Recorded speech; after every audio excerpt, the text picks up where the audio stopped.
paling tidak itu bisa memberikan kontribusi sekitar 9 ya sampai 40% terhadap kebutuhan pangan nasional. Itu barangkali yang ingin saya sampaikan. Dan yang paling penting lagi, karena itu ditanam di antara pohon-pohon hutan yang sedang ditanam, sedang direhabilitasi, maka harapannya karbon stoknya untuk jangka menengah dan panjang juga akan meningkat, sehingga ada juga penambahan untuk kontribusi dalam konteks perubahan iklimnya. Saya pikir itu. Dan saya pikir karena waktunya sudah habis, gitu ya, saya akan memberikan contoh yang lain, ya, selain padi dan jagung, itu ada tanaman untuk kebun dan juga untuk peternakannya. Kalau boleh, Bu Moderator, saya nambah 5 menit ya, gitu ya. Ini ada contoh yang real, yang sukses dari segi konservasinya, ya, yang namanya lestari itu kan ukurannya adalah ekologi, sosial, dan ekonomi, gitu ya. Oleh karena itu, di dalam konteks perhutanan sosial, ketika ditransformasikan dengan petani, kata kuncinya itu harus ada pendamping, dan pendampingnya itu lulusan Muhammadiyah boleh, IPB boleh, Unibro juga boleh, gitu ya. Dan kita ada program perkutannya itu harusnya ada 6.600 yang saya rekrut, tapi karena dana pemerintah masih kurang, baru saya rekrut ada 1.500 pendamping untuk perhutanan sosial. Ngapain ya kerjanya? Ini adalah begini. Ketika negara sudah memberikan SK perhutanan sosial kepada, contohnya ini di Wonolestari di Lumajang, yaitu kepada 367 kelompok kakak gitu ya, dalam satu kelompok untuk mengelola 940 hektar, maka untuk memastikan konservasinya itu yang pertama di dalam lanskap hutan itu harus ditetapkan mana yang menjadi areal untuk perlindungannya. Jadi perlindungan untuk katakanlah sumber mata air, kemudian habitat untuk flora dan fauna yang dilindungi, misalkan monyet, lutung, dan lain sebagainya. Ini contoh dari 940 itu hanya 564 yang bisa dipakai untuk agroforestry, tanaman hutan dan pangan tadi yang saya sebutkan di awal. Sedangkan yang lain tetap dikonservasi dan diambil untuk non kayunya. Gitu. Ini contohnya ya. Kemudian ini yang sudah berhasil di Lumajang, ini antara tanaman sengon hutan dengan pisang. Dan pisangnya bukan sembarang pisang, pisang yang ada pasarnya. Oleh karena itu perlu pendamping itu mengkonekkan itu melalui kerjasama kelompok dengan namanya Sunpride ya. Sunpride itu adalah sebuah industri untuk pemasaran untuk banana, untuk pisang. Kemudian ini yang di bawah ini adalah sebagian tanaman hutan yang di areal perlindungan itu ditanami dengan rumput namanya rumput odot untuk pakan ternak domba dan juga untuk sapi ya, sapi itu bukan diambil dagingnya tetapi diambil untuk susunya. Oleh karena itu pendamping sekali lagi itu berkonek lagi dengan Nestle ya, Nestle karena apa, pasarnya yang membeli itu adalah mereka gitu ya. Ini sebagai gambaran. Nah, ketika rencana itu sudah dibuat oleh pendamping, membuat semacam rencana kerja usaha dan sudah punya kolaborasi dengan Nestle dan juga dengan Sunpride, maka perlu dibutuhkan dengan adanya semacam pendanaan. Oleh karena itu kita punya kerjasama dengan Himbara, Himpunan Bank Negara, BNI, BTN, kemudian BRI dan Mandiri ya. Mandiri ada 4, kita punya kerjasama. SK plus RKU yang visible dari segi perbankan itu bisa diberikan KUR ya. KUR ya, kredit usaha rakyat. Nah, permodalan itu dari mereka, kemudian koperasi dari kelompok masyarakat itu mengelola hulunya dan juga mengelola hilirnya. Artinya apa? Produktivitasnya didorong, kemudian hasilnya itu dikonekkan dengan pasar. Ketika pasar sudah memberikan pembelian, itu sebagian untuk menyicil kreditnya dan sebagian besarnya diberikan untuk pendapatan mereka. Ini hasilnya ternyata menarik. Di Lumajang itu penghasilannya itu 3,7 per kapita ya, per kakak. Artinya apa? Per kapita itu sekitar 750.000 per kapita. Jika dibandingkan dengan standar BPS gitu, BPS yang menyatakan bahwa per kapita itu ada 421.000 per kakak bisa dikatakan hidup di atas kemiskinan, maka gitu ya, maka kita katakan dengan perhutanan sosial yang di Lumajang ini dengan kegiatan-kegiatan agroforestry, silvofisheries, silvopasturalnya itu bisa mengentaskan kemiskinan. Dan yang paling penting, indikator yang lain selain ekonomi, sosialnya dengan koperasi, mereka guyup gitu ya, mereka rukun sehingga konfliknya itu juga menurun. Kemudian dengan agroforestry, forestry-nya untuk jangka menengah dan panjang itu juga bisa meningkatkan tutupan lahannya, sehingga konservasinya betul-betul terjadi di sana. Terakhir, sebagai penutup, bahwa ketika pandemi COVID-19 terjadi, kemudian Jakarta tutup, PHK banyak terjadi, maka perhutanan sosial ini membuka lapangan yang besar bagi orang yang melakukan urbanisasi sebelumnya. Dari desa ke kota, maka dengan adanya perhutanan sosial membuka peluang untuk deurbanisasi. Jadi kembali suara dan gambar tidak ada. Pekerjaan ada tercipta di Suara. dan yang jelas lagi adalah tadi prospek ekologinya baik, prospek sosialnya juga baik, dan prospek ekonominya juga baik.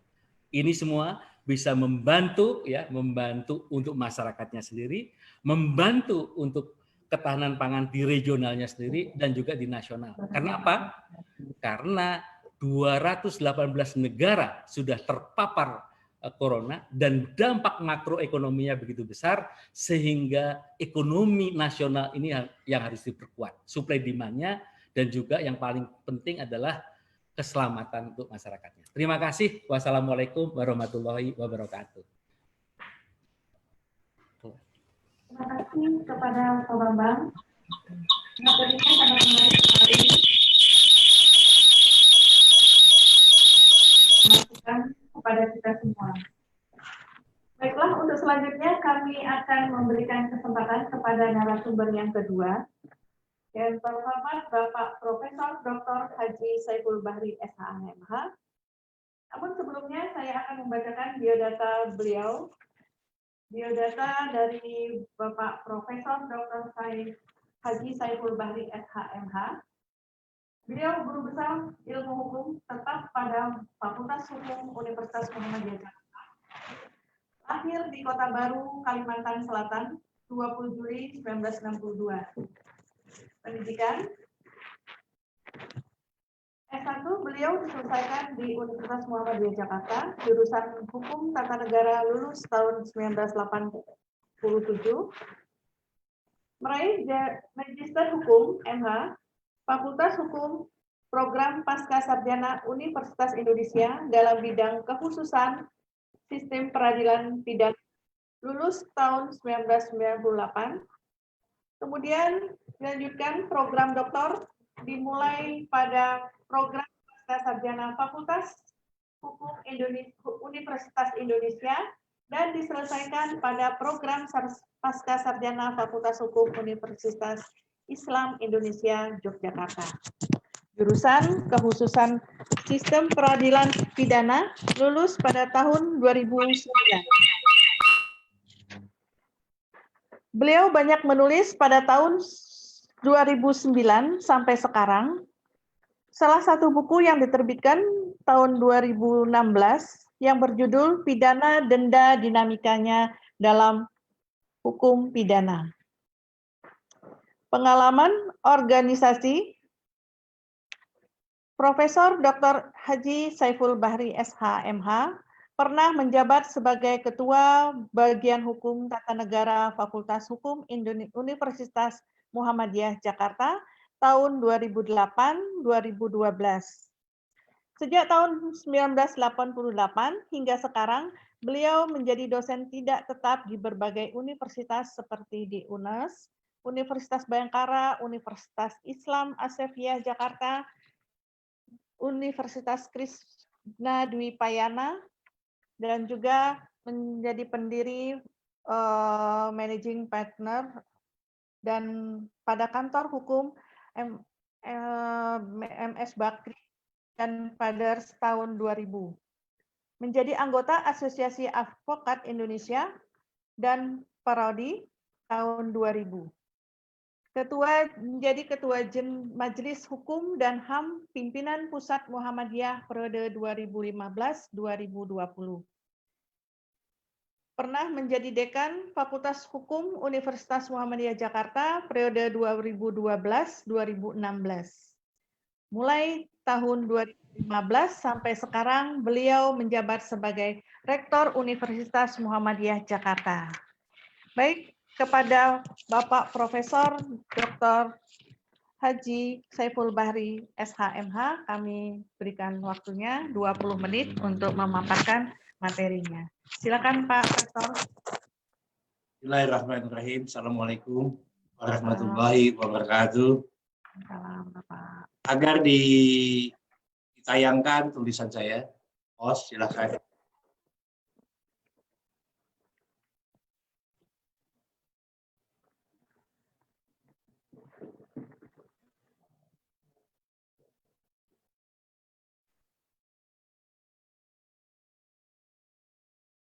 Silakan, host.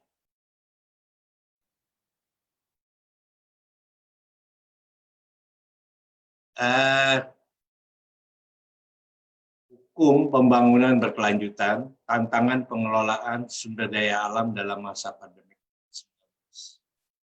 Hampir semua mimpi dan cita-cita para investor di Indonesia di berbagai bidang unit usaha atau berbidang usaha, baik pertambangan yang berada di bawah daratan maupun di pertambangan di atas lahan atau tanah, yakni di bidang pertanian, kebunan dan sebagainya. Mimpi ini berakhir. Perusahaan-perusahaan besar, korporat asing, semuanya berakhir karena COVID-19. Tidak ada lagi sebuah produktivitas, apalagi ekspor-import dalam beberapa masa pandemi COVID-19 ini. Apa artinya? Bahwa pengelolaan sumber daya alam yang telah direncanakan melalui proses perizinan ini mengalami gangguan yang luar biasa atas dasar musibah non-alam. Jadi Indonesia ini memang negara yang potensial adanya musibah alam. Berbagai gempa bumi, angin, longsor, tsunami, dan lain-lain, jumlahnya luar biasa banyak di berbagai daerah Nusantara. Sehingga masa keadaan mencekam dalam menghadapi gelombang, apa yang disebut dengan bencana alam. Tetapi ternyata luar biasa, bencana non-alam ini menghancurkan secara global. Tidak hanya Indonesia, tapi juga Amerika Latin, Eropa seluruhnya, Cina, dan bahkan sampai Israel. Menghadapi suatu kondisi COVID-19 ini, di mana proses ekspor-impor tidak berjalan, kapal-kapal niaga juga tidak dapat melakukan mobilisasinya, sehingga hasil-hasil bumi, hasil kekayaan alam kita tidak dapat dilakukan apa yang disebut dengan nilai tambah dalam kapitalisasi.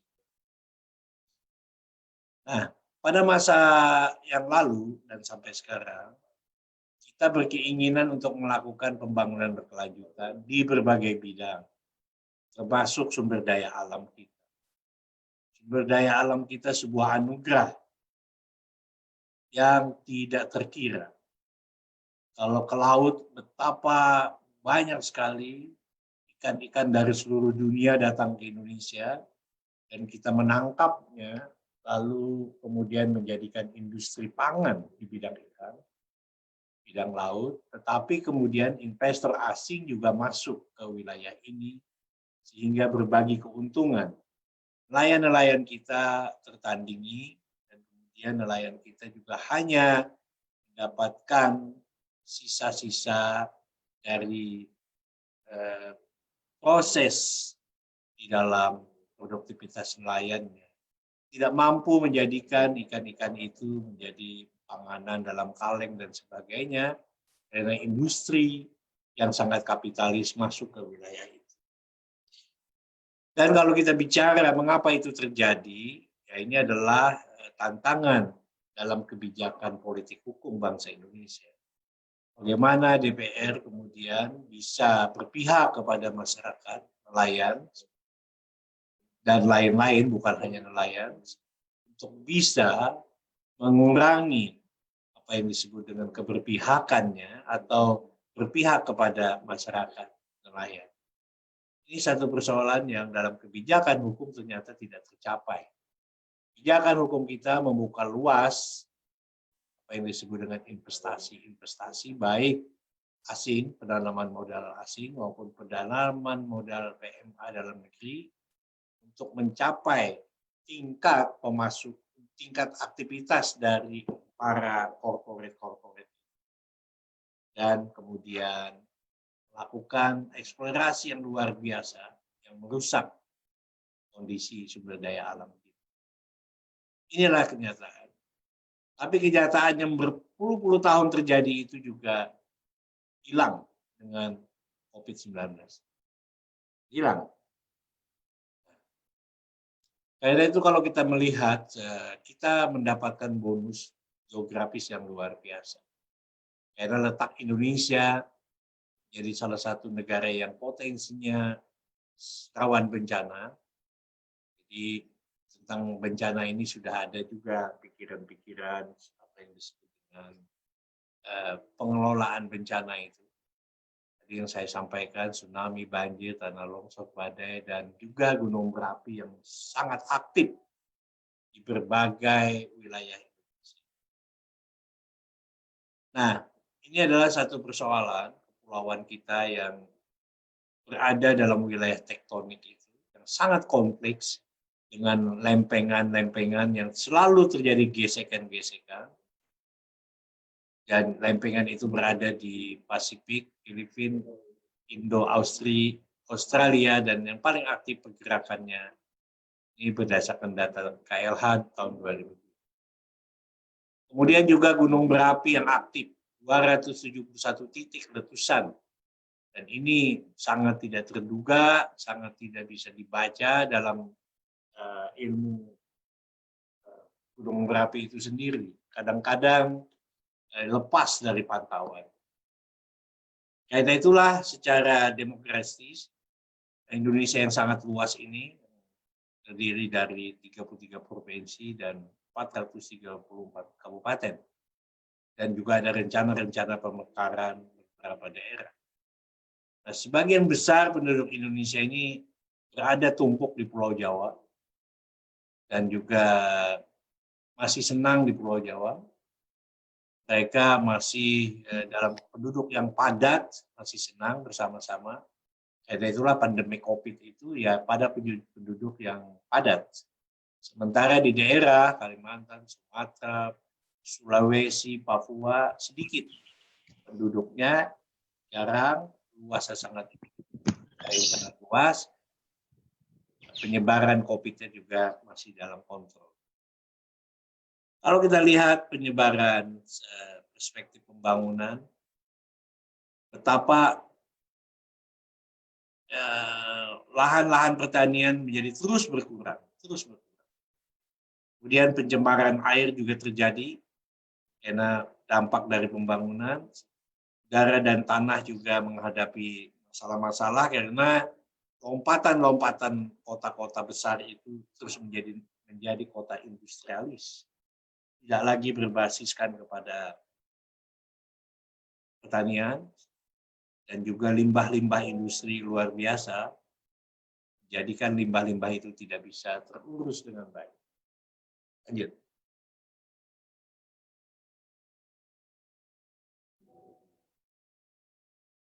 Dibantu host.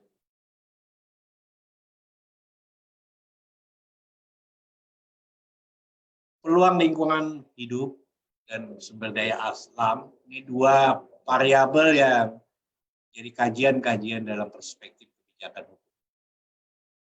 Luas hutan Indonesia 48 0,8% dari luas daratan.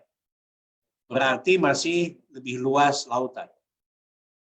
Lajunya dapat ditekan menjadi 350 hektar, yaitu Presiden SBY di Rio Janeiro pada tahun 2018 kalau tidak salah, 2014. Pemilikan hutan hujan tropis dengan keanekaragaman hayati. Hutannya tropis, luar biasa hutan tropis ini juga memberikan kontribusi ketahanan pangan bagi bangsa Indonesia. Kalau kita lihat dengan hutan tropis, kita sudah bisa membuat sebuah ketahanan pangan, asal tidak berbasiskan kepada beras.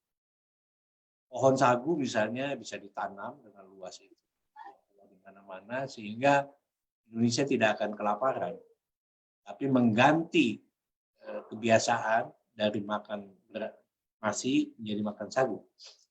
Karena problem beras dan lahan pertanian yang sudah semakin terbatas, lalu kita belum pernah swasembada pangan, beras tapi tidak berhasil, maka mesti harus ada kreativitas untuk membangun ketahanan pangan itu. Kemudian pembangunan jasa ekosistem hutan dan lain-lain. Jadi hutan tropis yang terluas ketiga setelah Brasil dan Kongo. Di dalam hutan tropis kita itu ada sumber daya mineral, batu bara, nikel, emas, dan lain-lain. Nah ini yang sekarang sedang diserap sehingga hutan tropis kita terganggu karena negara, states, atau perundang-undangan memberikan kemungkinan untuk mengeksplorasi aneka tambang itu di wilayah hutan-hutan tropis itu. Maka kerusakan sumber daya alam luar biasa. Lanjut.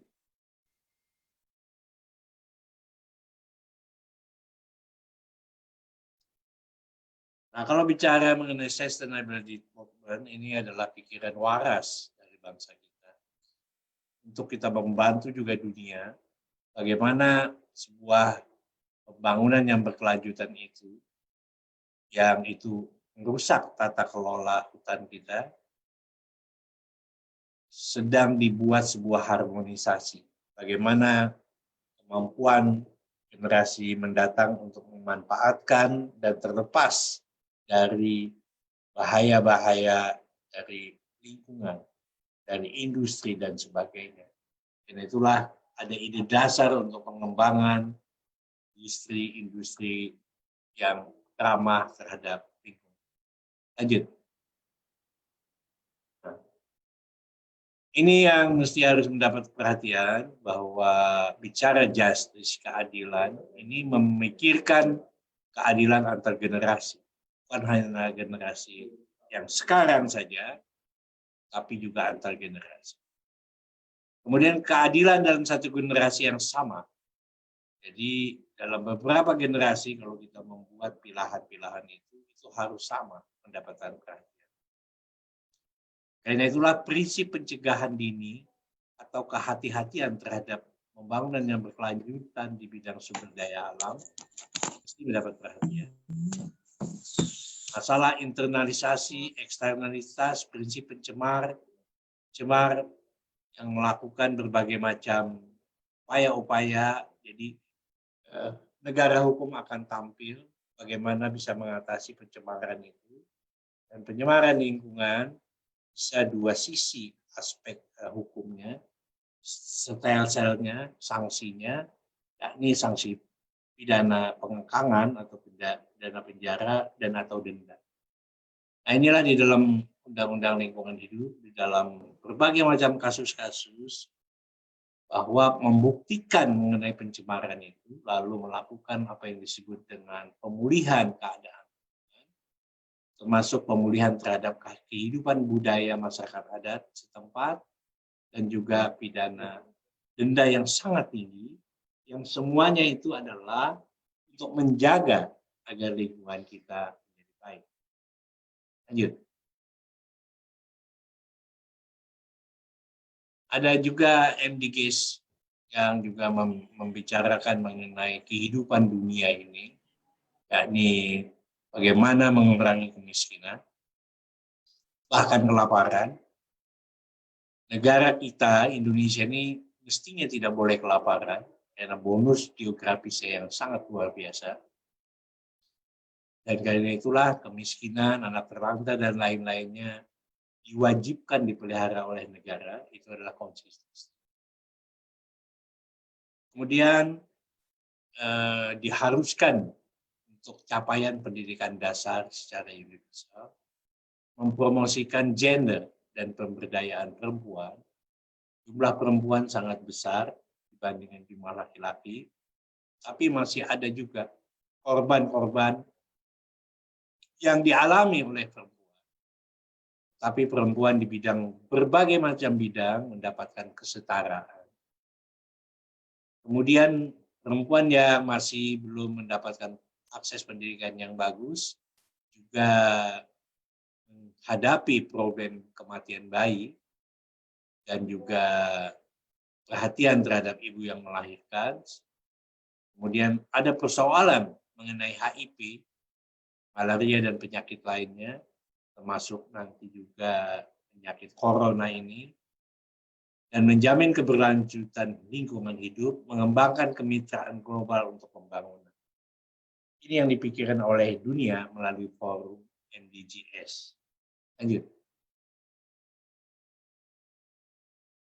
Nah, kalau kita bicara berbagai kesepakatan atau instrumen internasional, banyak sekali, dimulai dari Stockholm Conference terhadap lingkungan hidup, kemudian Rio de Janeiro Declaration yang menghasilkan dokumen utama, ini agenda tentang rencana aksi untuk melaksanakan prinsip-prinsip, dan juga konvensi-konvensi mengenai biological diversity, the Framework Convention of the Climate Change, dan statement berbagai prinsip-prinsip konsensus manajemen konservasi global di dalam rangka keberlanjutan pembangunan.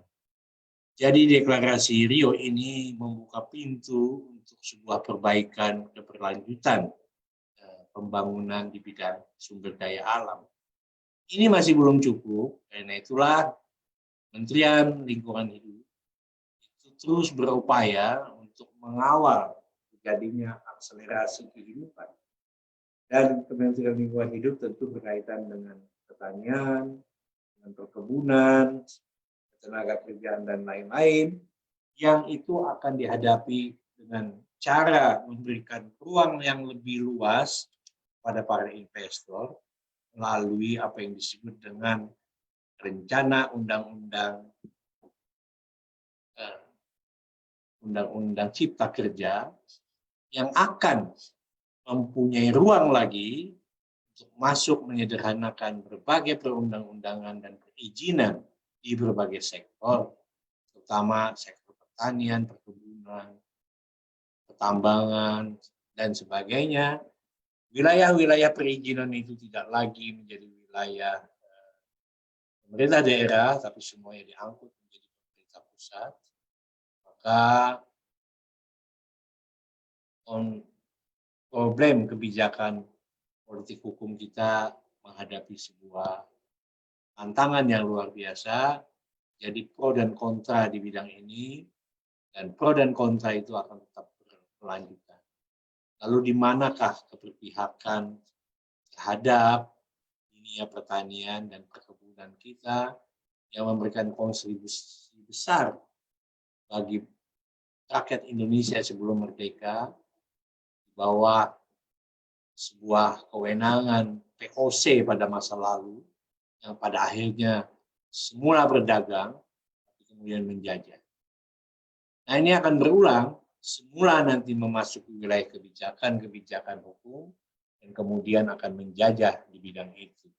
Jadi pasal 33 penjaga gawang dari harmonisasi ini akan menghadapi tantangan.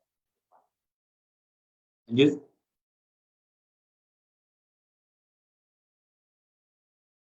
Kita lihat kesepakatan global.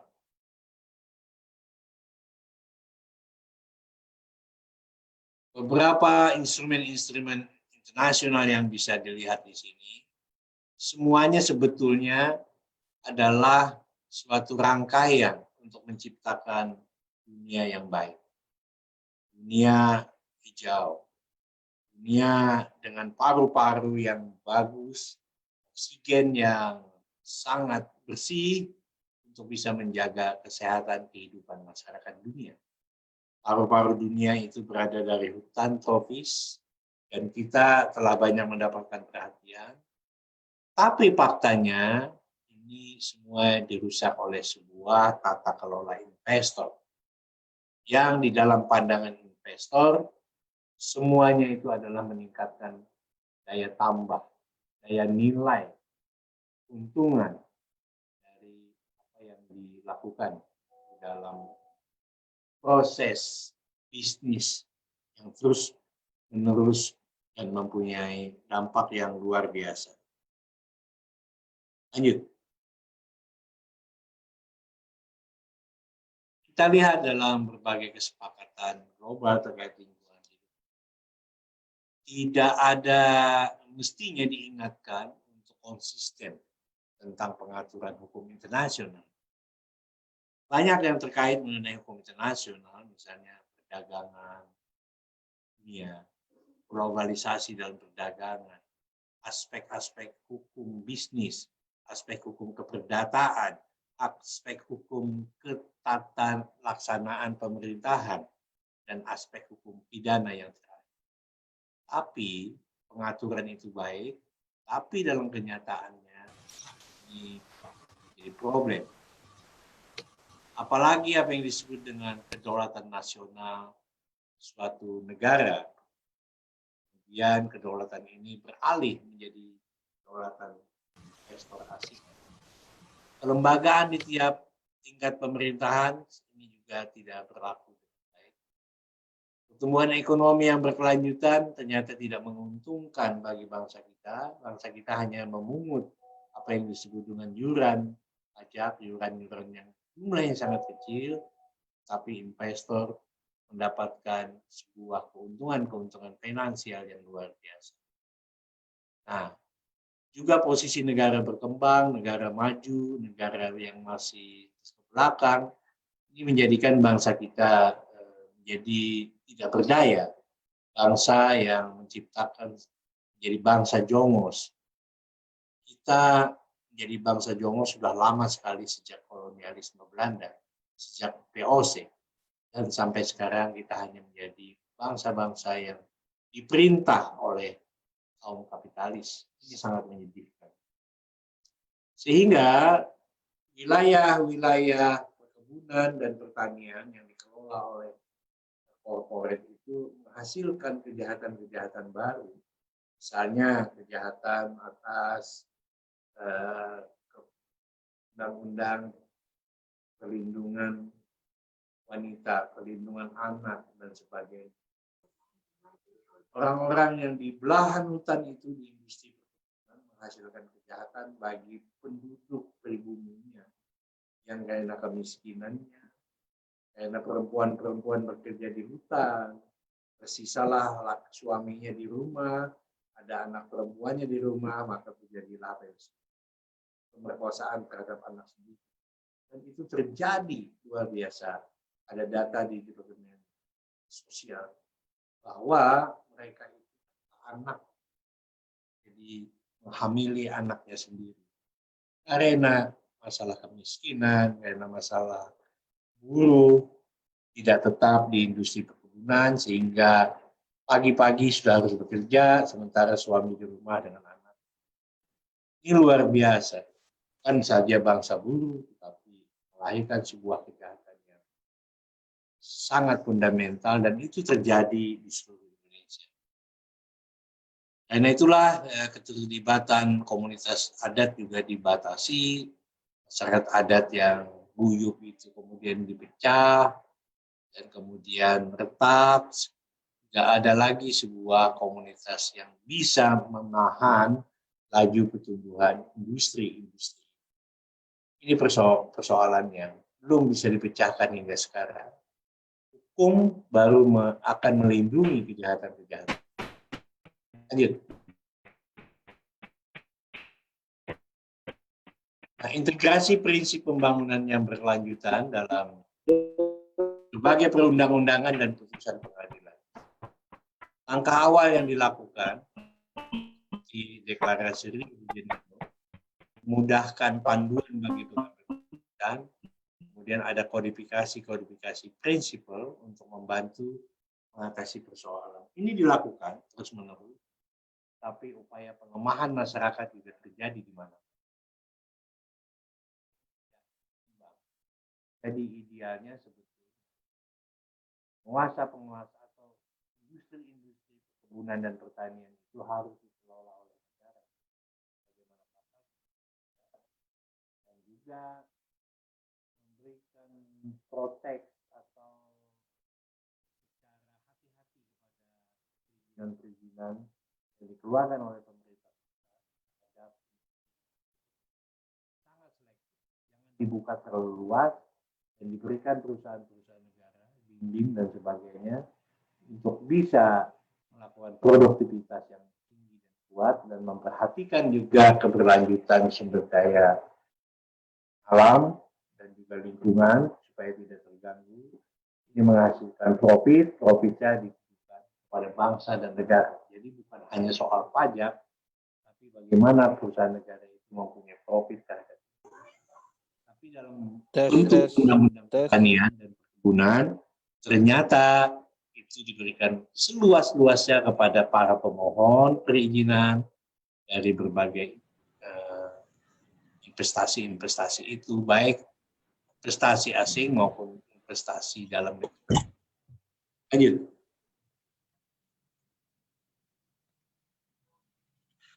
Nah, kalau kita bicara hak-hak konstitusional di bidang lingkungan hidup ini, tadi sudah ada Stockholm Conference tahun 2002 sudah dibuat seperti itu. Dan telah mengakui perlindungan lingkungan hidup secara konstitusional dengan menuangkannya ke dalam berbagai konstitusi negara. Kita sebetulnya tahun 45 sudah ada perlindungan ini, yakni pasal 33 konstitusi kita, yang di dalamnya melindungi hak-hak pengelolaan negara terhadap sumber daya alam. Jadi sebesar-besarnya untuk digunakan kemakmuran rakyat. Tahun 1945, para pendiri Republik ini ketika merumuskan konstitusi telah secara cerdas membuat pasal 33 dan ada amandemen kemarin terakhir juga menambah penguatan terhadap berlakunya pasal 33 ini. Kemudian negara-negara lain yang sudah memasukkan ke dalam konstitusinya tentu adalah sebagian dari negara Eropa, seperti Spanyol dan Portugal, yang mengadopsi pengakuan lingkungan hidup tahun 72.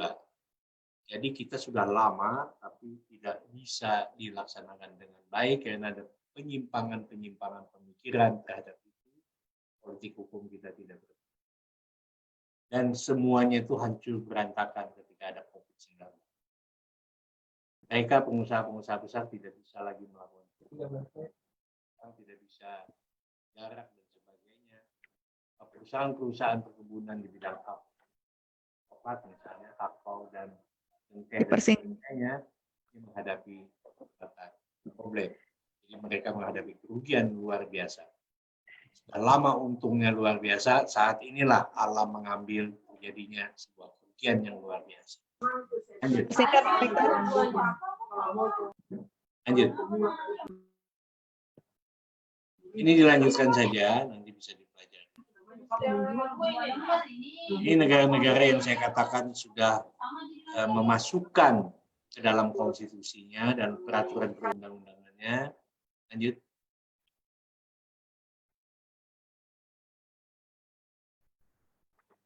Nah, karena itulah ada satu studi di bidang ketatanegaraan, yakni apa yang disebut dengan konstitusi hijau, yang dikembangkan oleh Profesor Jimmy Asidiki, bahwa nilai-nilai dari konstitusi kita itu harus punya perspektif keberlanjutan. Dipersingkat Pak Rektor. Untuk menjaga kelestarian lingkungan. Sudah harus dipersingkat, saya akhiri saja, nanti itu langsung dibaca. saja. Saya kembalikan kepada host. Oke.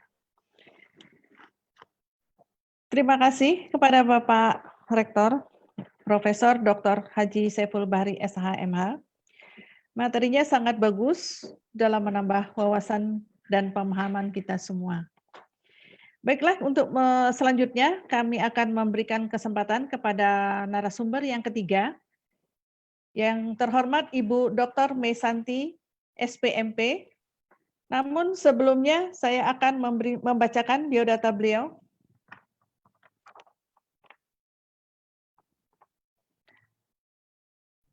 Lahir di Ujung Pandang 20 Mei 1975.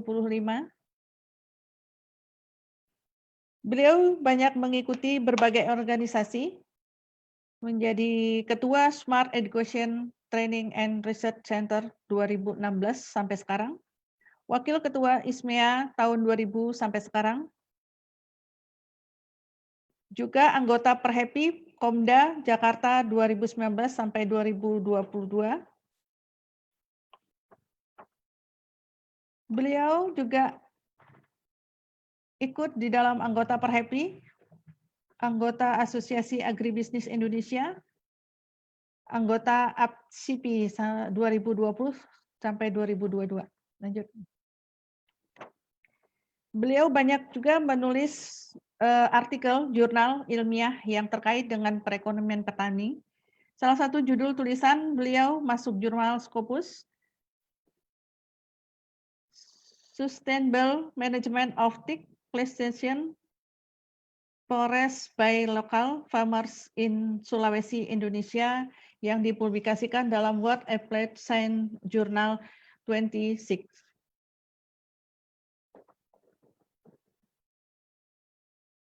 Riwayat pendidikan S1 diselesaikan di Universitas Halileo, Kendari, 1998 dalam bidang ilmu sosial ekonomi pertanian. Meraih gelar Master Science di Universitas Gadjah Mada, Yogyakarta, tahun 2001 dalam bidang ilmu ekonomi pertanian. Kemudian melanjutkan pendidikan doktor di Universitas Hasanuddin Makassar 2014 dalam bidang ilmu-ilmu pertanian. Dr. Mesanti SPMP adalah ahli dalam bidang sosial ekonomi pertanian yang sampai sekarang sebagai dosen tetap di Fakultas Pertanian Universitas Muhammadiyah Jakarta. Baik, untuk mempersingkat waktu, kami silakan Ibu Dr. Mesanti SPMP untuk memaparkan materi dari. Baik, terima kasih kepada Ibu Moderator. Saya akan mencoba dulu sebelum mulai share screen ya.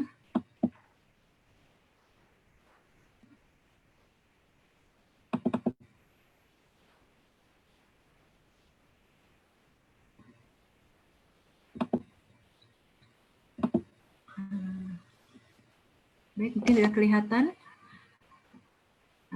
Assalamualaikum warahmatullahi wabarakatuh. Alhamdulillahirabbil alamin wa bihi nasta'inu ala umuri dunya waddin. Wassalatu wassalamu ala asrafil anbiya'i wal mursalin wa ala alihi wa ashabihi ajmain amma ba'du. Salam sejahtera kepada hadirin semua.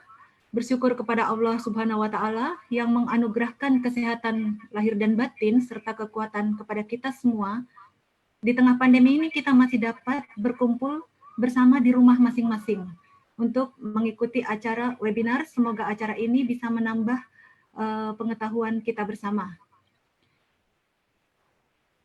Nah, hari ini saya mendapat kehormatan berada di antara Bapak dan Ibu untuk berdiskusi ya, pengetahuan bertajuk adaptasi sosial ekonomi petani di masa pandemi COVID-19. Jadi tadi itu sudah kita lihat bagaimana paparan yang menarik dari pemateri-pemateri sebelumnya, dari Pak Dirjen, dari Kementerian Lingkungan Hidup, dan dari Pak Rektor Universitas Muhammadiyah Jakarta. Jadi saya mungkin akan ada yang saya skip karena waktu juga sudah tidak lama untuk bagian-bagian yang sudah dibahas oleh pemateri-pemateri yang hebat-hebat tadi. Nah, mengapa saya mengambil tajuk ini? Menjadi bahan yang menarik untuk diperbincangkan Hal ini disebabkan karena kita melihat ya, saat ini adalah masa yang sulit bagi seluruh bangsa di tengah pandemi ini. Sedangkan petani ini merupakan tulang punggung. Ya, pertanian ini dan petani merupakan tulang punggung yang saat ini benar-benar harus kita perhatikan supaya kita di tengah pembatasan sosial ini, di mana ekspor impor mungkin juga mengalami hambatan, kita tidak bisa mengimpor makanan dari luar, dan di dalam negeri sendiri distribusi kemana-mana itu terhambat, sehingga kita perlu benar-benar hasil produk petani itu untuk dapat kita nikmati bersama. Sehingga inilah mengapa hari ini saya mengangkat bagaimana petani itu bisa melakukan adaptasi. Ya. Sebelumnya kita akan lihat bagaimana gambaran petani atau peasant di Indonesia saat ini. Jadi yang akan saya bicarakan di sini yang dimaksudkan adalah mereka yang tergolong peasant, ya, bukan yang tergolong farmer. Karena kita ketahui petani-petani di Indonesia ini kita kebanyakan adalah peasant, peasant atau petani kecil, bukan tergolong farmer seperti di Eropa sana yang punya lahan yang luas, yang punya farm ya, farm. Kalau kita di sini kan kelihatan dari sifat-sifatnya. Nah, ini bisa kita lihat di slide. Petani Indonesia itu umumnya peasant itu bersifat subsisten, jadi lebih mengutamakan memenuhi kebutuhan hidup rumah tangga. Nanti setelah ada kelebihan baru mereka jual. Kemudian mereka menggunakan peralatan yang sederhana, dalam arti mereka jauh dari teknologi, walaupun sekarang udah era 4.0, tapi untuk petani-petani peasant ini, ya, untuk menggunakan peralatan seperti itu, mereka agak susah dirubah mindset-nya ya. Mudah-mudahan nanti dengan perkembangan kita bisa mengedukasi, apalagi dengan adanya pandemi ini, ternyata memberikan dampak kita boleh belajar menggunakan internet ya. Sekarang sudah lebih canggih orang-orang. Kemudian para peasant ini juga memiliki aset atau modal yang terbatas. Dari 5 modal yang dimiliki, ada modal finansial, modal fisik, modal manusia, ya, kemudian modal sosial. Nah, yang paling utama dimiliki oleh peasant ini biasanya hanya mengandalkan modal sumber daya manusia. Jadi dia hanya mengandalkan dia punya tenaga sebagai tenaga kerja, ya kan? Walaupun dengan itu pun dia bermodalkan experience dia, pengalaman dia bertani dan pengetahuan yang diperolehnya. Kemudian dia juga tergantung sama patron. Jadi kehidupan petani kecil ini mereka tergantung dengan patron karena kehidupan mereka ketika mau melakukan usaha tani itu harus minjem. Ya, kalau petani-petani yang kuat modal mereka tidak minjam, tapi rata-rata peasant yang berada di Indonesia ini, mungkin kalau di Jawa nggak terlalu, tapi di luar-luar Jawa sana, ya mereka mesti minjem atau bahkan mereka tidak minjem ya mengusahakan seadanya. Ya, itu adalah hubungan patron klien yang dibina oleh peasant didasarkan atas nilai-nilai moral di antara mereka. Kemudian mereka juga biasanya memanfaatkan sumber daya yang ada di sekelilingnya. Jadi kalau petaninya berada di sekitar hutan, seperti tadi yang dijelaskan Pak Dirjen, maka mereka akan memanfaatkan hutan, mengelola hutan ya untuk menambah income dalam rumah tangga. Kemudian yang tinggal di daerah pesisir, mereka akan mengambil hasil-hasil laut. Begitu pula yang ada di dekat sungai dan sebagainya. Kemudian peasant juga tergantung pada asuransi sosial desa. Jadi mereka bergantung pada kolektivitas desa. Karena kita tahu petani kecil ini ketika belum panen, itu masih lama kemudian butuh pangan untuk keluarganya. Biasanya mereka dibantu oleh orang-orang yang ada di desa. Karena gini, kalau kita tinggal di kota, kita lapar, nggak ada yang kasih makan. Ya, tapi kalau di desa kita lapar, ke tetangga aja sudah dapat dipersilahkan makan.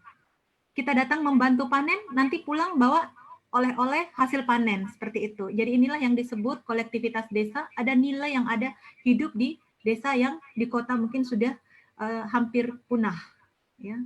Nah, petani Indonesia ini rentan terhadap faktor-faktor ekologi seperti misalnya banjir, bencana alam, juga faktor-faktor sosial.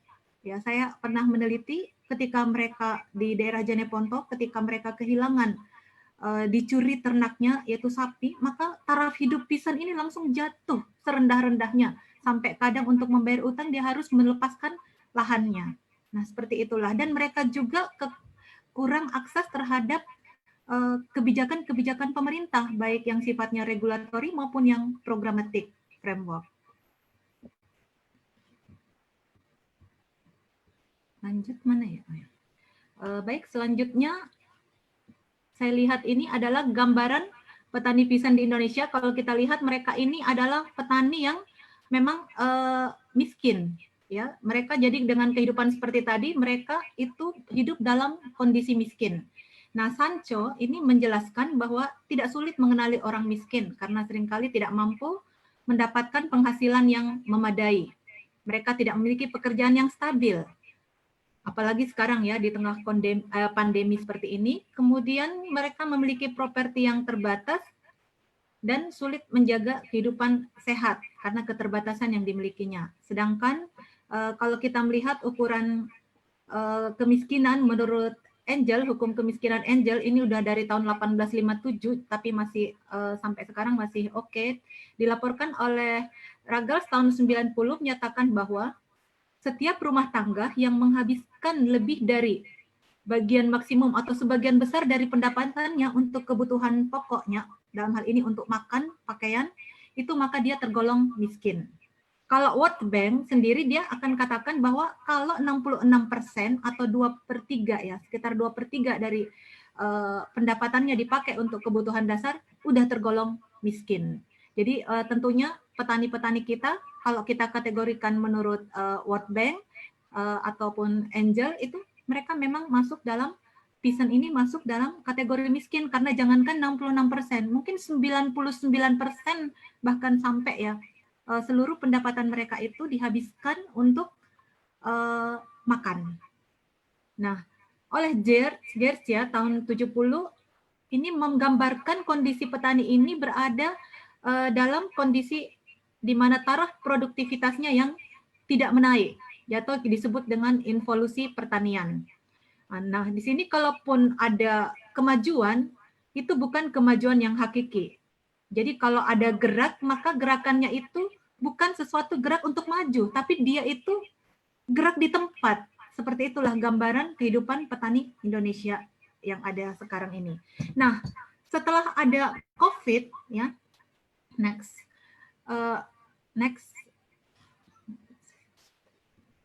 Setelah ada COVID ya, nah,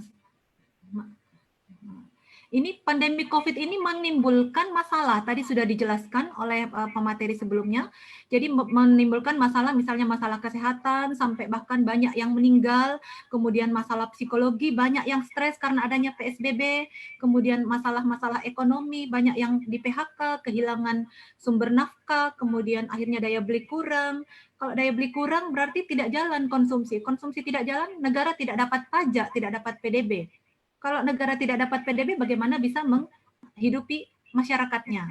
Ya, sehingga nanti juga akan rentan atau rawan keamanan ya, jika pandemi ini terus berlangsung lama. Next.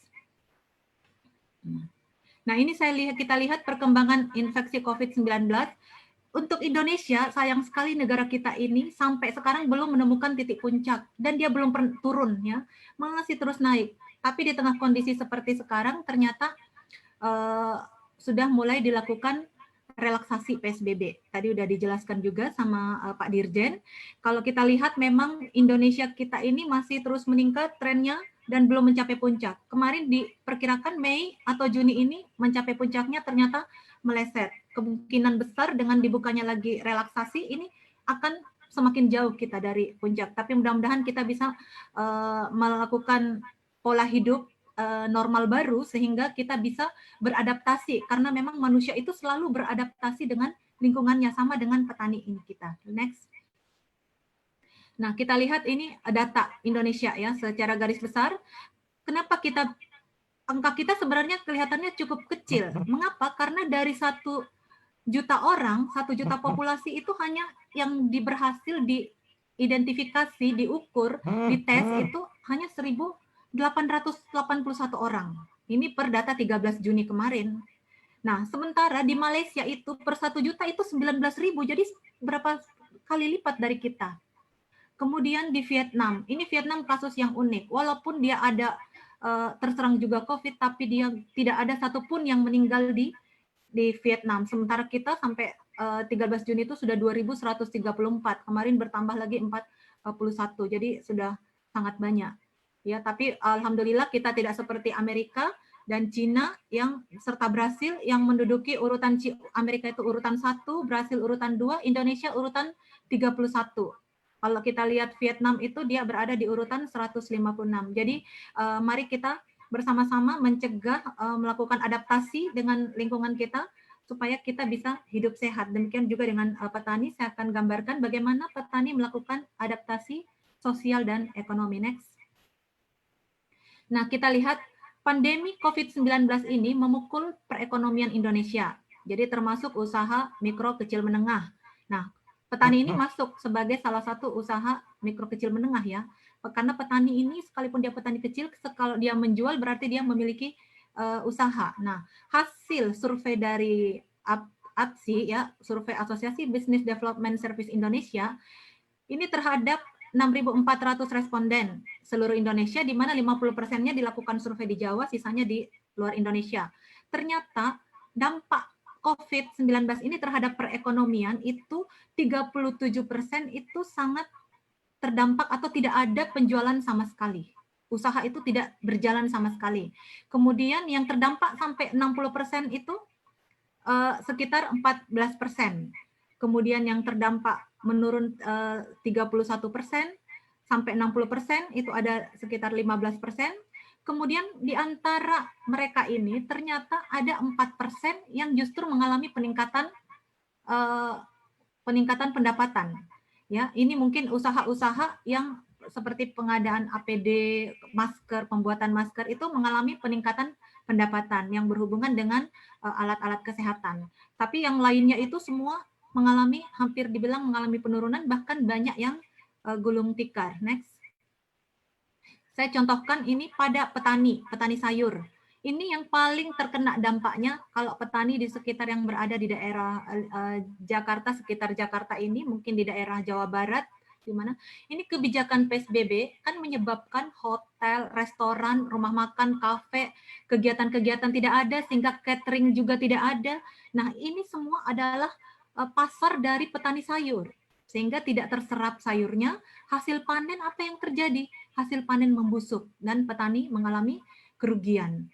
Nah, inilah sehingga petani dengan cara itu bagaimana petani? Ya, jelas petani sayur akan beradaptasi. Dia akan berpikir lagi apakah dia akan menanam kalau tidak ada jaminan pasar. Karena kan sayur ini ditanamnya juga nggak lama-lama, bisa hanya 3 minggu sampai 3 bulan seperti itu.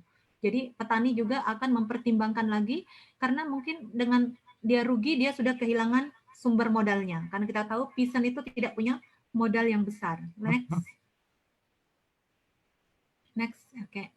Nah, ini kita lihat petani sendiri yang berada di desa, ya, ini mengalami kesulitan mendapatkan bahan baku. Ya, dikarenakan sekarang toko-toko banyak yang tutup, ya, kecuali toko-toko tertentu yang menjual obat-obatan seperti apotik atau menjual bahan baku untuk makanan. Yang lain itu kebanyakan tutup, termasuk toko untuk pembelian saprodi pertanian. Jadi ini juga menyebabkan terjadinya gangguan pada proses usaha tani yang ada di desa. Mungkin agak sulit bagi petani untuk memperoleh bahan baku. Nah, secara umum ini mempengaruhi sebanyak 207 responden ini dia terganggu pengiriman. Jadi nggak bisa karena pengiriman dia terganggu mendapatkan bahan baku, kemudian bahan baku sumber didapat karena pengaruh impor.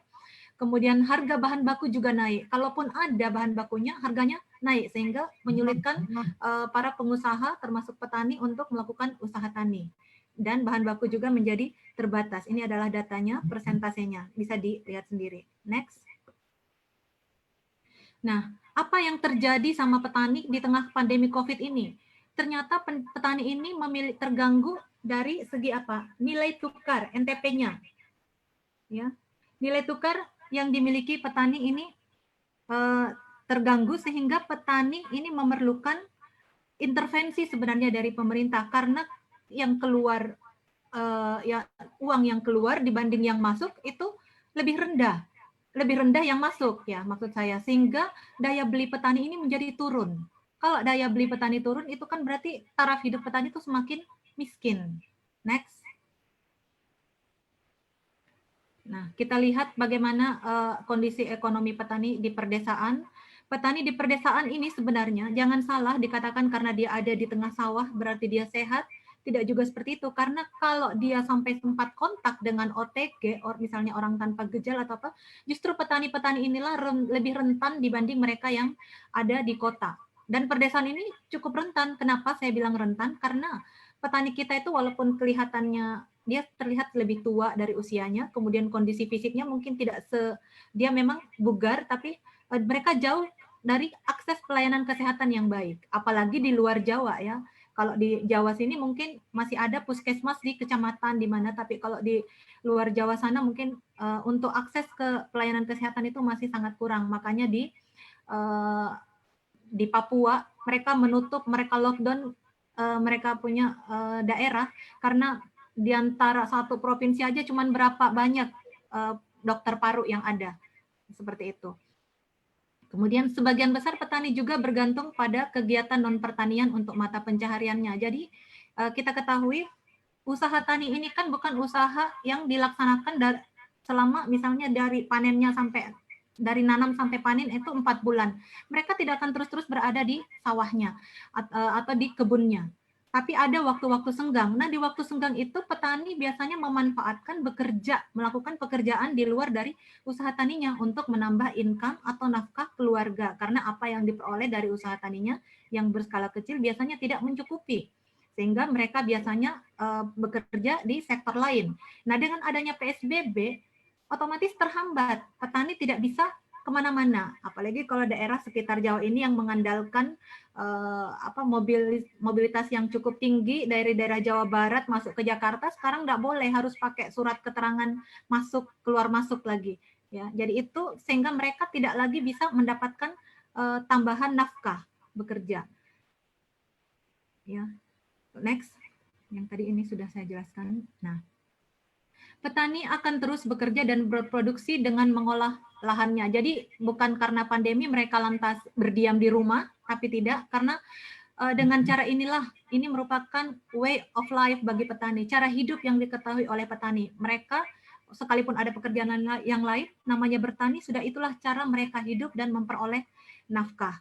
Nah, secara alami, petani akan menyesuaikan diri dengan protokol COVID-19 untuk sekarang, karena mereka juga di desa-desa yang namanya televisi, radio, ya informasi internet, sekarang petani sudah canggih, walaupun mereka petani kecil, setidaknya mereka informasi sudah lebih global, sudah sampai ke mereka, sehingga petani akan menyesuaikan diri dengan protokol COVID menggunakan masker. Kalau masker petani sudah bukan hal baru ya, karena mereka sudah sering menyemprot di lahannya, mereka menggunakan masker.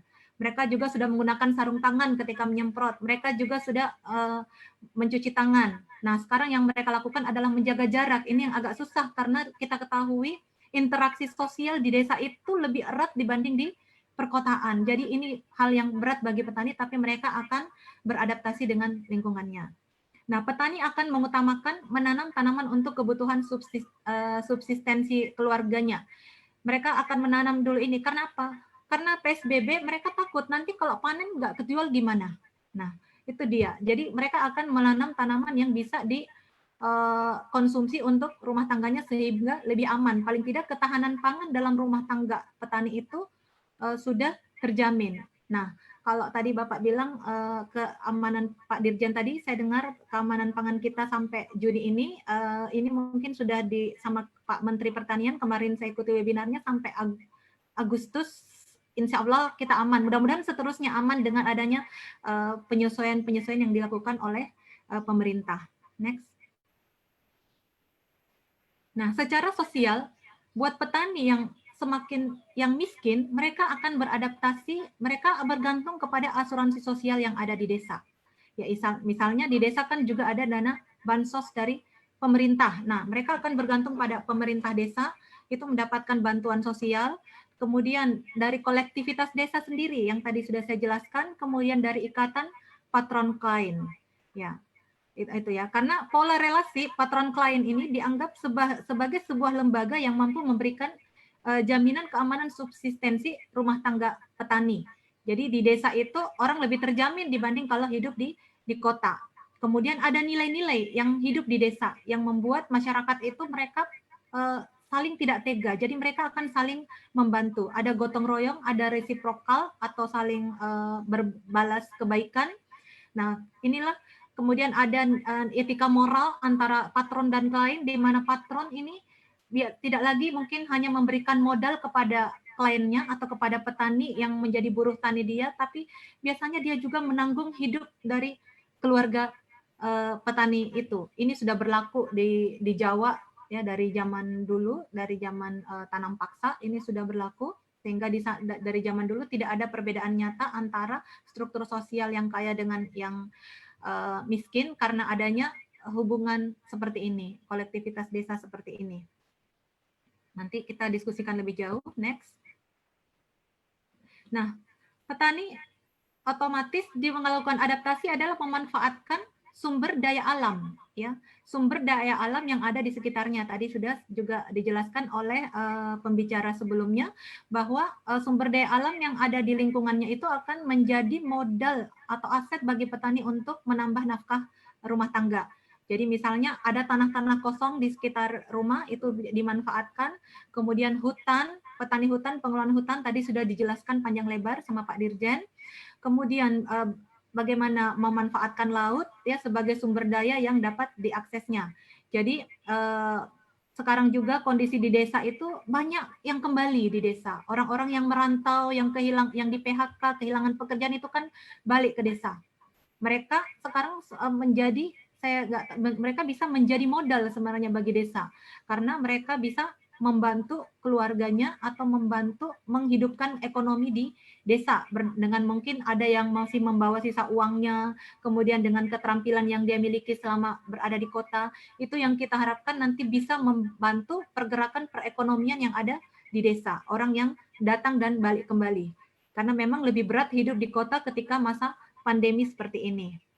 Nah, pemanfaatan sumber daya alam ini kita harapkan walaupun memanfaatkan sumber daya alam itu merupakan tindakan eksploitasi, tapi kita harap dia tidak merusak lingkungan. Makanya nanti perlu ada pembimbingan, perlu ada intervensi, pengawasan, dan sebagainya dari pemerintah dan stakeholder terkait. Sehingga nanti tidak hanya aspek sosial, tidak hanya aspek ekonomi yang berjalan dari pemanfaatan sumber daya alam ini, tetapi juga dia bisa sustainable, tidak merusak lingkungan.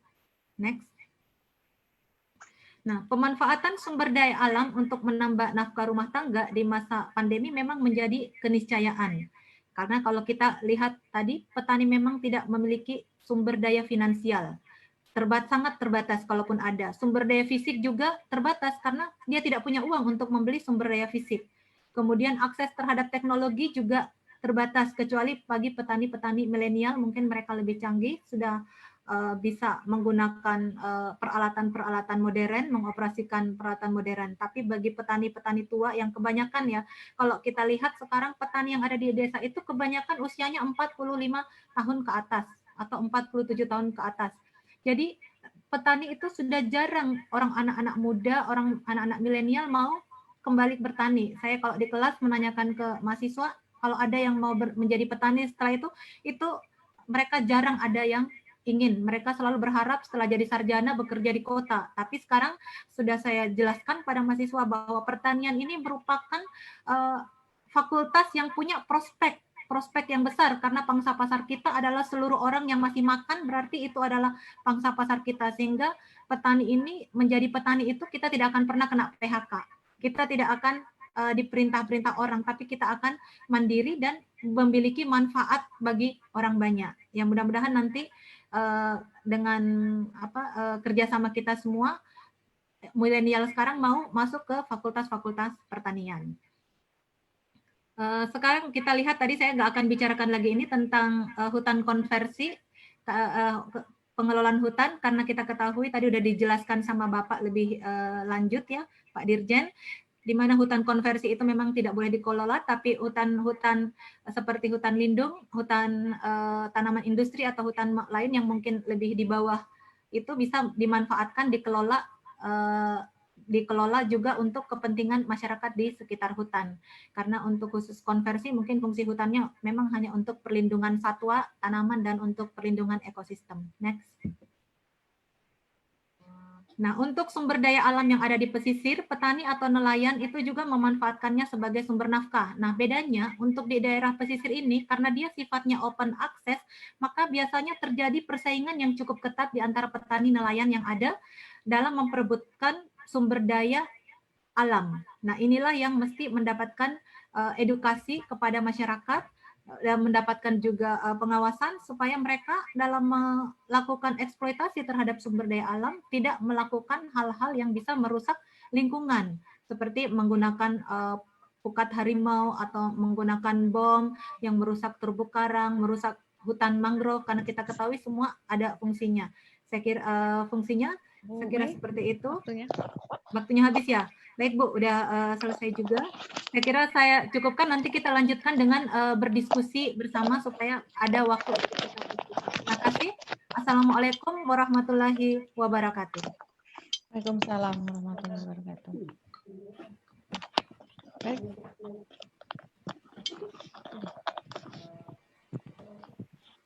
Baik, kepada Ibu Dr. Mesanti kami ucapkan terima kasih atas paparan materinya.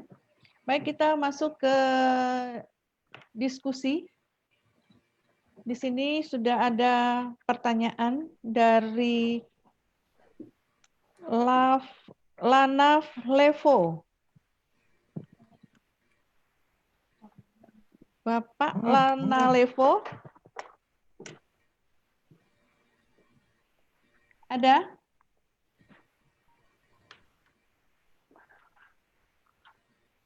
Siap Bu, siap. Ya, silakan Bapak, pertanyaannya ditujukan ke siapa? Silakan berbicara.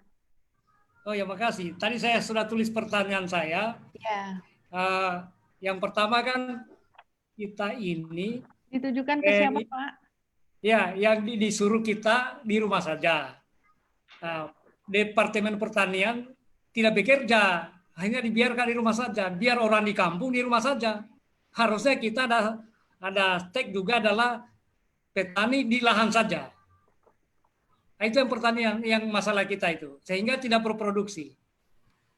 Nah, kemudian yang kedua, kita ini kan sudah dibiasakan oleh Orde Baru untuk mengkonsumsi beras.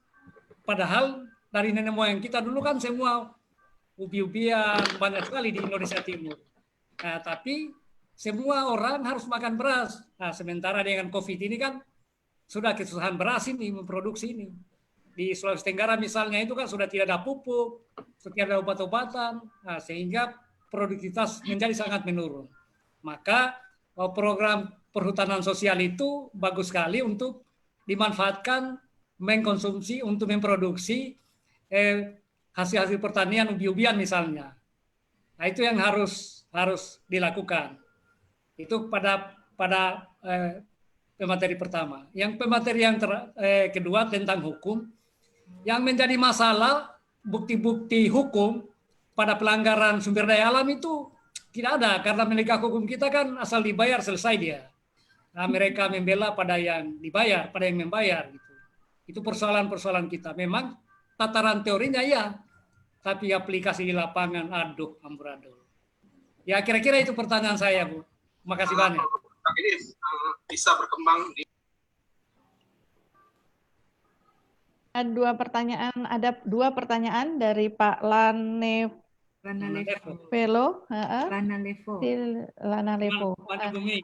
Ya, silahkan kepada pertanyaan pertama tadi ditujukan kepada Bapak Dr. Insinyur Bambang Suprianto. Pertanyaan yang kedua kepada Bapak Profesor Dr. Haji Saiful Bahri tentang hukum.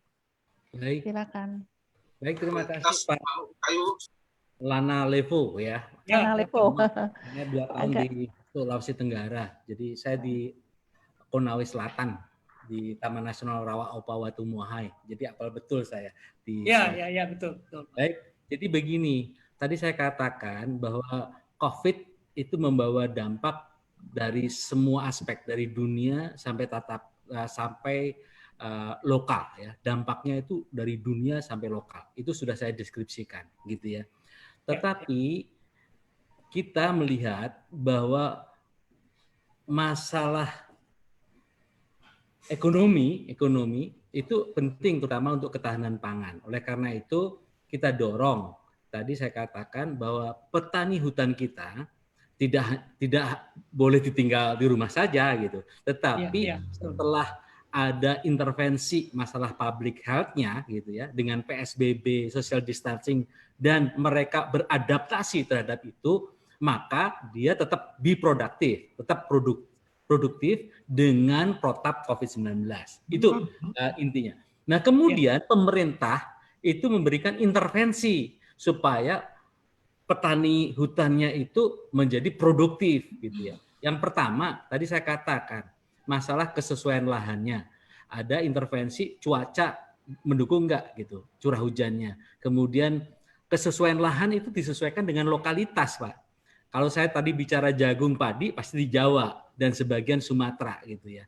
Tetapi kalau bicara sagu pasti itu di Papua. Oleh karena itu pendekatan perhutanan sosial itu bisnis modelnya selain agroforestry, silvofishery dan silvopastural, pemilihan komoditasnya itu juga disesuaikan dengan kesesuaian lahannya tadi dan budaya lokalnya gitu, budaya lokal. Oleh karena itu izinkan saya bilang pendekatan perhutanan sosial tadi selain tadi Ibu Mei mengatakan sebetulnya bisnis model perhutanan sosial itu tidak hanya di hutan lindung dan hutan produksi, tetapi di hutan konservasi juga boleh. Jadi ada 5 tipologi perhutanan sosial. Yang pertama adalah hutan desa, jadi hutan yang dikelola oleh lembaga pengelola hutan desa yang pertama, HKM oleh kelompok masyarakat, HTR juga oleh kelompok masyarakat. Kemudian yang ketiga, kemitraan kehutanan. Kemitraan kehutanan itu antara Taman Nasional dengan masyarakat, itu juga dimungkinkan. Antara HPH dengan masyarakat, itu juga dimungkinkan. Pak Sukrianto juga bertanya, tadi saya lihat di chatnya, gitu ya. Itu pola kemitraan. Dan yang terakhir, itu adalah pengakuan untuk hutan adat. Jadi masyarakat adat itu juga merupakan bagian daripada perhutanan sosial. Nah, pada saat ini, gitu sekali lagi, tadi saya katakan bahwa pendampingan terhadap penerima akses perhutanan sosial oleh penyuluh dan juga oleh pendamping perhutanan sosial itu membentuk semacam KUPS, kelompok usaha perhutanan sosial. Jadi ada bisnis model untuk pengembangan wisata, kemudian agroforestry, kemudian untuk pengembangan kopi, kemudian aren dan lain sebagainya. Ada 16 tipologi tipologi bisnis modelnya. Saya pikir itu saja yang ingin saya sampaikan. Terima kasih. Terima kasih.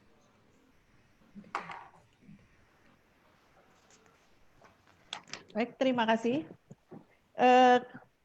Pertanyaan selanjutnya kepada Pak Profesor Dr. Haji Saiful Bahri.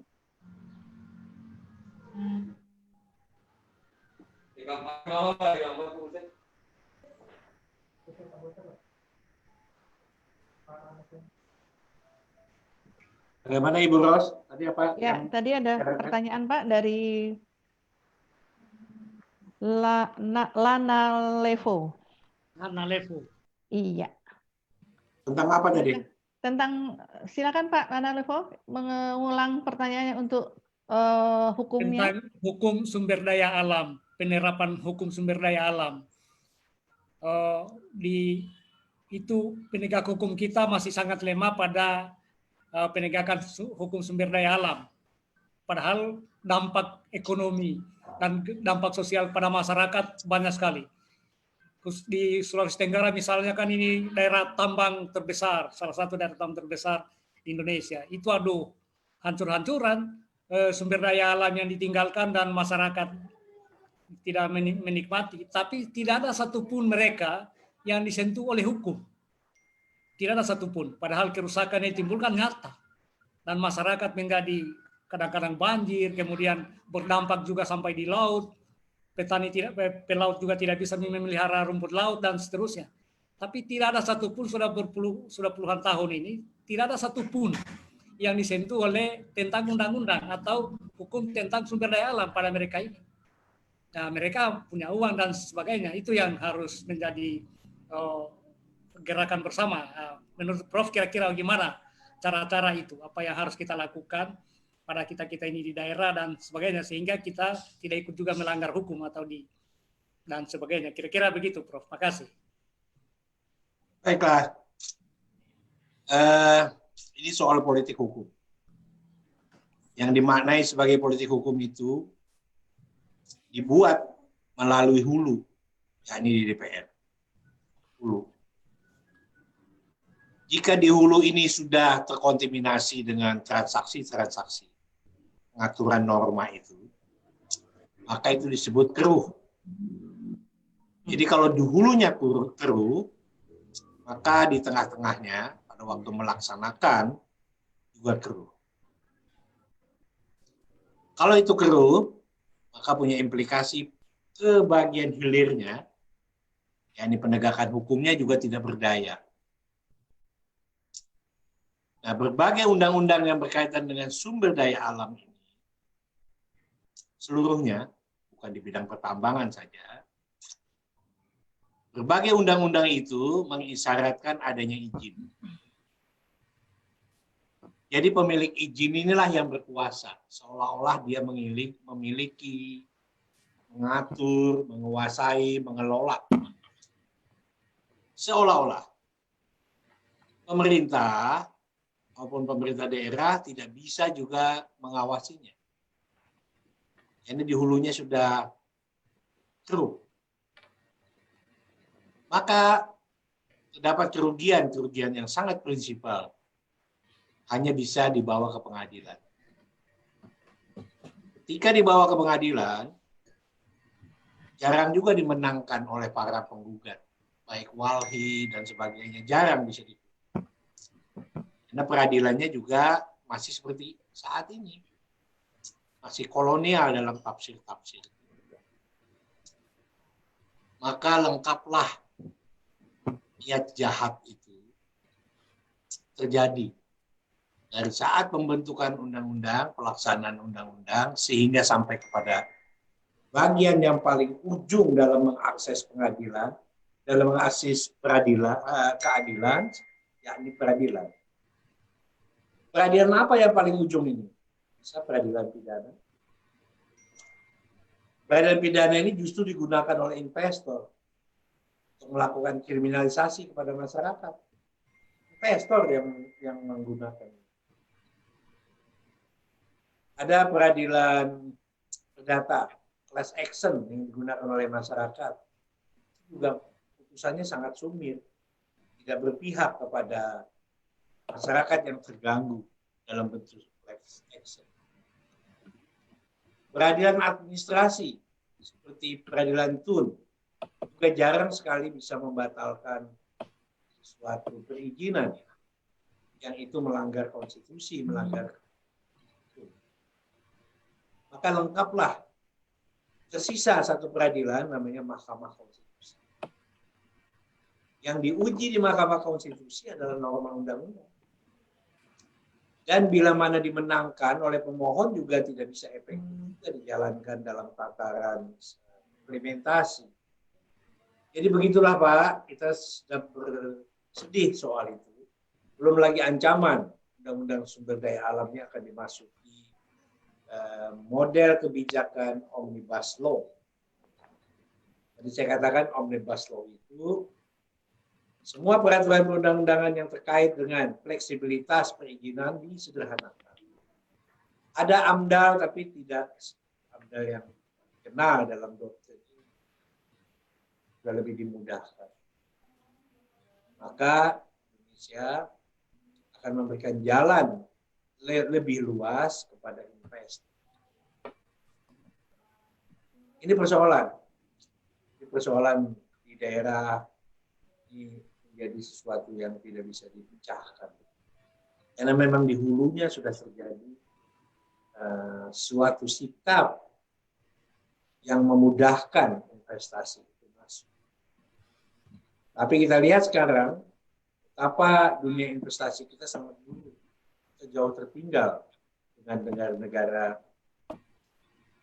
seperti Thailand, Vietnam, jauh tertinggal karena para investor juga akan menguntungkan bagi di mana negara dengan satu rejim bisa memberikan keleluasaan investasi. Investasi yang sudah ada di bidang ini juga sangat memberikan keleluasaan sehingga para penegak hukum kita tidak seperti penegak hukum yang kita bayangkan. Tidak seperti itu. Penegakan hukum itu mendapatkan sorga ketika banyak undang-undang. Sorga ikut mengawasi, mendapatkan sesuatu, sorga yang lain-lain. Tapi rakyat di mana daerah tambang itu terbuka, itu kemiskinan terjadi dan luar biasa. Jadi daerah tambang itu bukan rezeki bagi warga di sekitarnya, tapi menjadi sebuah kebutuhan. Dunia ini, negara-negara yang menghasilkan sumber daya alam itu adalah negara-negara yang dikutuk. Kenapa dikutuk? Karena tidak maju. Coba kita lihat, seperti Korea, dia tidak ada sumber daya alam. Satu tetes minyak pun tidak ada, apalagi batu bara. Tapi dalam perdagangannya, terus membeli minyak dan batu bara disimpan sebagai cadangan. Amerika juga membeli minyak untuk melakukan aneksasi terhadap industri minyak di dunia, dibawa ke Amerika sebagai cadangan.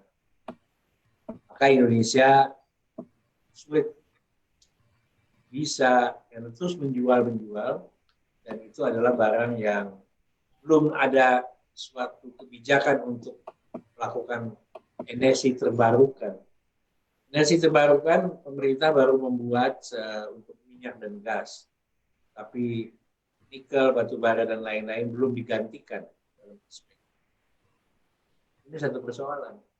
Jadi batu bara, nikel cenderung nanti akan habis, dan habisnya itu menimbulkan suatu resistensi lingkungan hidup yang amat sulit karena terjadi banyak pencemaran udara, pencemaran laut, dan merusak kesehatan masyarakat. Napas kesehatan masyarakat terganggu karena suasana hijau tidak terdapat, oksigennya juga tercemar, sehingga kualitas kesehatan masyarakat tidak terganggu. Sementara kita hanya mendapatkan pajak saja dari investasi asing itu, tidak memperoleh bagi hasil. Kalau toh memperoleh bagi hasil setelah dana-dana atau biaya operasional dikeluarkan, sehingga bagi hasilnya cukup rendah, hanya sebuah basa-basi. Ini persoalan. Saya kembalikan kepada host.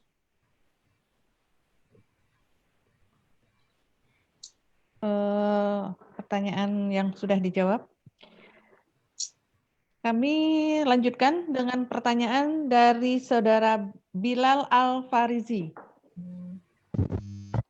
Silahkan, Bilal. Ya, Bu. Sebentar. Silahkan sebutkan ke siapa pertanyaan yang ditujukan. Yang saya tujukan untuk kepada Bapak Bang Supriyanto.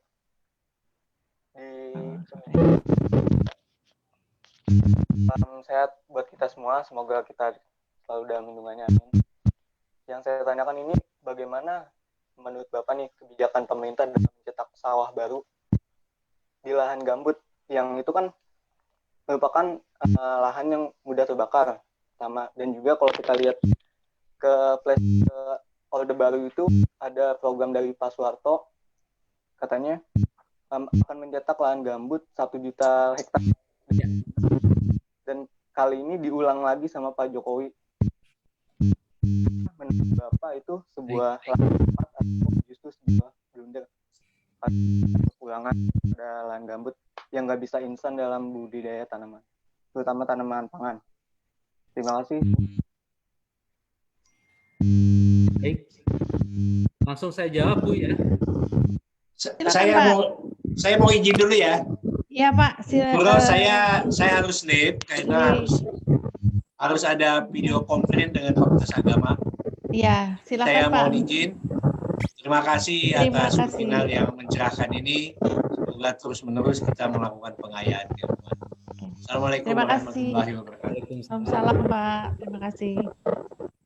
Adik Bilal, ya Adik Bilal, saya pikir pertanyaan Adik sangat baik. Dan itu publik bertanya kepada kita semua mengenai program cetak sawah. Sebenarnya kalau boleh saya luruskan, kebetulan saya juga ikut dalam tim itu, gitu ya. Tapi saya ingin meluruskannya mengenai pendapat publik tadi. Sebetulnya program cetak sawah itu kan program yang lama, gitu ya. Kemudian kita lihat kurang berhasil lah gitu. Nah, setelah kita lihat kenapa kurang berhasil, karena itu memang di gambut gitu, gambut. Nah, di gambut tadi setelah kita lihat dari 1 juta hektar yang dulu ingin dikembangkan, ada 2 itu pencermatannya. Yang pertama, kenapa tidak berhasil? Ternyata dulu itu plotting cetak sawahnya itu tidak didasarkan kepada scientific base gitu ya, hasil-hasil penelitian. Hasil-hasil penelitian mengatakan gitu ya, yang pertama sawah itu bisa bagus kalau lokasinya di dekat-dekat sungai karena drainasinya menjadi sangat baik gitu. Antara input dan outputnya itu menjadi sangat baik. Itu yang pertama. Kemudian yang kedua, bahwa sawah itu kalau yang di gambut, di lingkungan gambut itu ternyata ada juga tanah organiknya. Itu sekitar 167.000 hektar. Itu di Blok A dan Blok D ya, di Kalimantan Tengah. Oleh karena itu sebetulnya program pangan yang sekarang ini bukan mencetak yang baru, tetapi merevitalisasi dari program sawah yang dulu terbengkalai itu akan direvitalisasi. Fokusnya hanya yang pertama yang organik gitu ya, yang tanah organik yang bukan gambut gitu ya, karena sudah ada saluran drainase dan lain sebagainya. Kemudian yang kedua yang di gambut itu yang dekat dengan sungai-sungai ya, sungai-sungai, dekat sungai-sungai. Itu menjadi prioritasnya sehingga kurang lebih hanya 167.000 hektar yang akan dikembangkan di sana gitu. Kemudian yang kedua, kalaupun itu revitalisasi di gambut harus ada namanya tadi faktor kesesuaian lahan, pemilihan jenisnya, padinya itu harus padi rawa yang punya adaptif terhadap lingkungan tersebut. Ada namanya padi rawa gitu ya, yang sesuai dengan yang digunakan oleh masyarakat lokal untuk menanam tanaman pertanian di sana gitu. Tetapi memang produktivitasnya nggak setinggi dengan padi yang diorganik.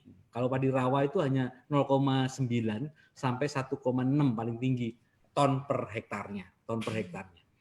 Nah, oleh karena itu sekali lagi program cetak sawahnya bukan program cetak sawah, tetapi adalah revitalisasi dari yang ada, kemudian sistemnya dengan menggunakan paludikultur, artinya menggunakan jenis-jenis sesuai dengan kondisi lingkungan yang ada di gambut. Kemudian pemilihan jenisnya juga yang lokal, artinya sesuai dengan kebutuhan masyarakat setempat. Sehingga gitu, instrumen yang kita gunakan di sana namanya KLHS ya namanya. Jadi asesmen untuk lingkungan dan juga untuk produktivitasnya.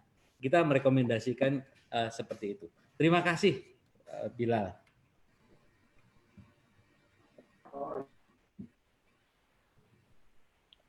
Terima kasih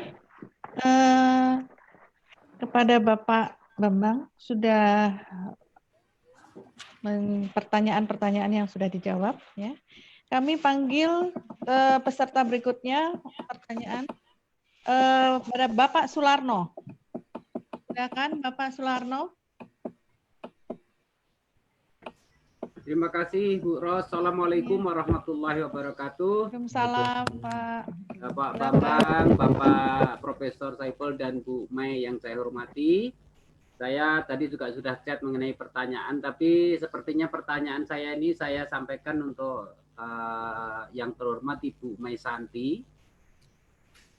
Bu Mai, saya mendengarkan terakhir sangat efektif yang saya dengarkan dari Bu Mai itu mengenai petani pada saat ini. Itu kalau saya keliling ke daerah-daerah pertanian itu saya miris sekali. Yang Ibu sampaikan tadi betul bahwasanya petani sekarang itu didominasi oleh petani yang usianya itu 45 ke atas. Anak-anak muda itu justru jauh lebih senang nongkrong di pinggir sawah, di gang-gang untuk menunggu penumpang karena dia ngojek. Nah, ini menurut pendapat saya ini ada hal yang keliru di dalam pola pendidikan petani khususnya bagi anak-anak muda. Untuk itu pertanyaan saya kepada Bu Mai, kira-kira pola pendidikan apa yang harus kita sampaikan kepada anak-anak muda ini sehingga dalam masa pandemi ini adalah kesempatan kita yang tadi Bu Mai sampaikan, banyak orang dari kota kembali ke desa, yang di kota tidak punya lagi pekerjaan, kemudian kembali ke desa. Inilah yang akan memperkuat petani-petani kita sekarang ini dan juga nanti akan bisa menyumbang untuk memperkuat ketahanan pangan kita. Tapi terutama kepada anak-anak muda, jangan sampai anak-anak muda ini kehilangan kendali karena menganggap bahwasanya petani itu tidak mendatangkan uang dengan instan. Mereka sangat senang sekali mendapatkan uang secara instan. Untuk itu saya mohon penjelasan bagaimana caranya kita ini sebagai orang yang paham tentang pertanian, pola pendidikan apa untuk anak-anak muda kita ini, jangan sampai anak-anak muda meninggalkan petani. Karena pertanian adalah merupakan sokok guru pembangunan ekonomi bangsa ini. Tidak bisa kita pungkiri, tahun 97-98 hanya dunia pertanian yang bisa menolong krisis ekonomi Indonesia. Terima kasih. Terima kasih Pak Larno. Silakan Bu Dr. Mai Santi untuk menjawab pertanyaannya. Baik, terima kasih Pak Sularno. Pertanyaan ini menarik ya buat kita yang terutama kita ini yang menjadi pengajar di Fakultas Pertanian, karena kita melihat sekarang memang minat orang untuk anak-anak muda milenial untuk masuk ke Fakultas Pertanian itu juga lebih rendah dibanding untuk masuk ke fakultas misalnya kedokteran, teknik, ya, dan sebagai ekonomi. Nah, padahal sebenarnya justru untuk masuk ke pertanian ini dan masa depan untuk anak-anak muda di Fakultas Pertanian ini jauh lebih besar dan lebih menarik dibanding ke fakultas-fakultas lain ya, mohon maaf. Karena apa? Karena kalau kita masuk di Fakultas Pertanian, nantinya kan bisa bekerja di berbagai sektor, bahkan kita bisa berusaha mandiri, tidak harus bergantung menjadi harus pegawai negeri. Karena berapa sih peluang untuk masuk menjadi pegawai atau menjadi pekerja di sebuah instansi, walaupun bukan pegawai negeri di perusahaan, itu terbatas. Tapi kalau masuk di Fakultas Pertanian, kemudian melakukan wirausaha, atau bahkan turun ke lapangan sebagai petani, itu prospeknya besar. Karena pangsa pasar kita, setiap orang yang masih membutuhkan produk pertanian, dalam arti mereka makan, pakaian mereka, itu dihasilkan semua dari produk-produk pertanian. Kayu, kursi yang mereka pakai, tempat tidur, semua itu produk pertanian. Terus ban mobil itu hasil karet, semua produk pertanian. Jadi itu yang selalu saya tekankan. Mungkin yang diperlukan ini adalah advokasi kepada milenial dengan menumbuhkan kesadaran kepada mereka bahwa Fakultas Pertanian ini, menjadi petani ini terutama adalah memiliki prospek. Apalagi kalau bekerja berpeluh itu kita menghasilkan, memproduksi makanan, kemudian makanannya dimakan, dinikmati orang, itu kan kita juga dapat jariahnya sebenarnya ya, karena kita menghasilkan makanan yang dibutuhkan oleh orang lain.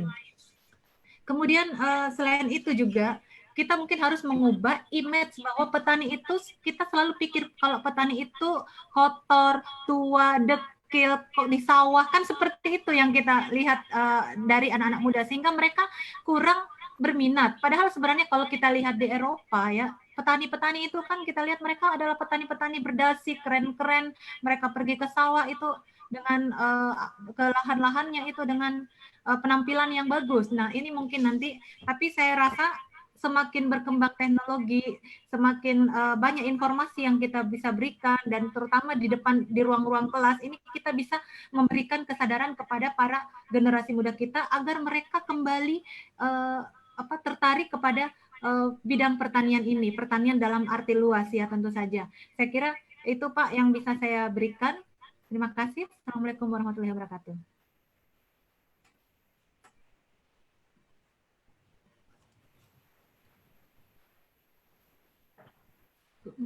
Baiklah, terima kasih kepada Ibu Dr. Mesanti telah menjawab pertanyaan yang diberikan.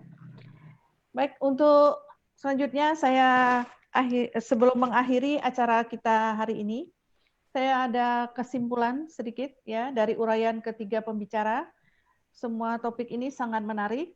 Maka dari beberapa catatan yang perlu saya sampaikan adalah bahwa hutan memiliki sumbangan yang cukup besar terhadap kehidupan untuk mensejahterakan masyarakat.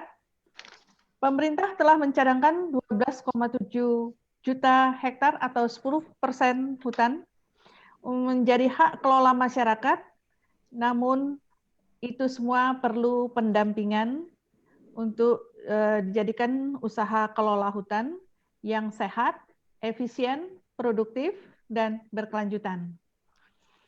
Hal ini juga perlu mendapat kekuatan hukum yang kuat agar masyarakat tenang, aman dalam mengelola sumber daya alam, khususnya ketahanan pangan.